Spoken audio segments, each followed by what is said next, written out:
ஆகாய் 2:5 வாசிக்க கேட்போம். ஆகாய் 2:5.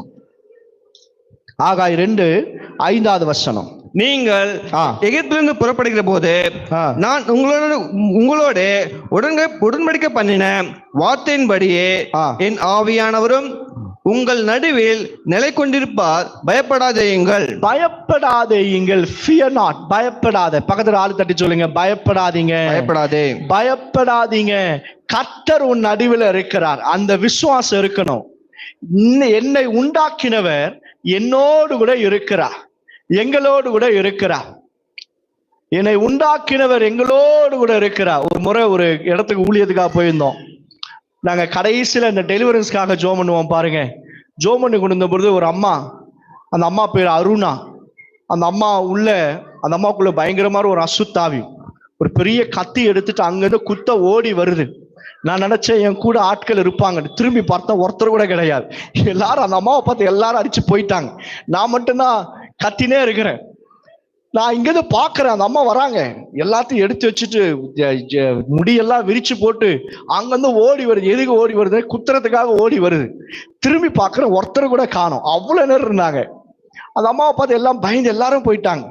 நம்ம பாருங்க, அந்த அம்மா அந்த இடத்துக்கு வந்துட்டு அப்படியே நின்னுட்டாங்க. ரொம்ப ஆச்சரியமா இருந்தது. கர்த்தர் நம் நடுவுல இருக்கும்போது உன்னை சேதப்படுத்துவதற்கு கர்த்தர் விடவே மாட்டார். அல்லேலூயா.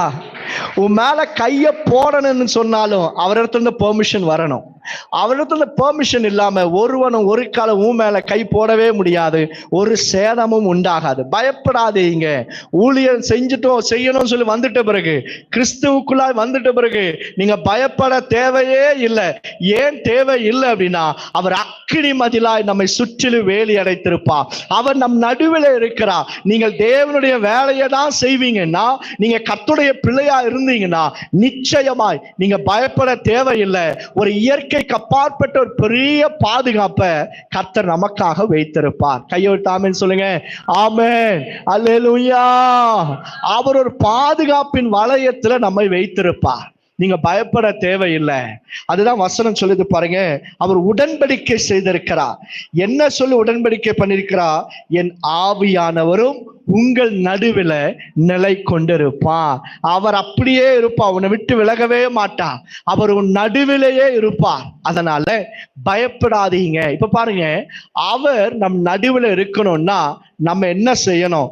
ஆகாய் 2:2 4 எழுதப்பட்டிருக்கு பாருங்க. கடைசி இடத்துல, நீங்கள் திடன் கொள்ளுங்கள், வேலையை நடத்துங்க.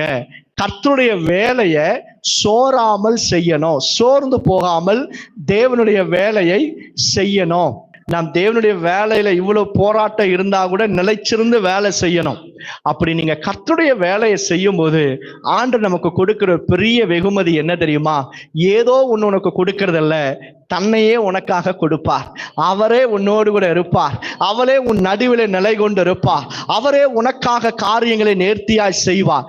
இதுதான் கர்த்தருக்காக வேலை செய்கிறவனுக்கு கர்த்தர் கொடுக்கிற ஒரு வெகுமதி, ஒரு கிஃப்ட். என்ன அப்படின்னா, அவரே உன்னோடு கூட நிலை கொண்டு இருப்பார்.